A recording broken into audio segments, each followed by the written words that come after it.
Hello students, today I will do coloring page number 3 Mitthu the parrot. See students, यहाँ पे आपने only coloring करनी है with crayons color. First of all हम purple colour से start करेंगे. Colours को आपने नीट एंड क्लीन वे में कंप्लीट करना है. सी वन साइडेड स्ट्रोक्स देंगे आप राउंड शेप में.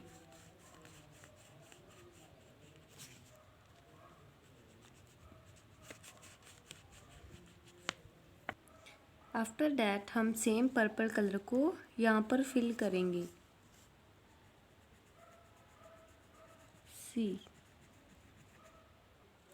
आफ्टर दैट बीच में हम पहले येलो कलर फिल करेंगे. आफ्टर दैट ऑरेंज कलर के साथ हम ऑरेंज कलर से शेड करेंगे.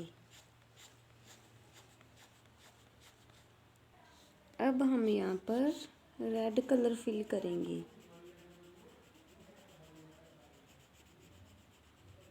सी आपको ऐसे ही स्ट्रोक्स बनाने हैं. अब हमने यहाँ पर पैरेट कलर फिल करना है. आफ्टर दैट स्लीव में हमने ऑरेंज कलर को फिल करना है. सी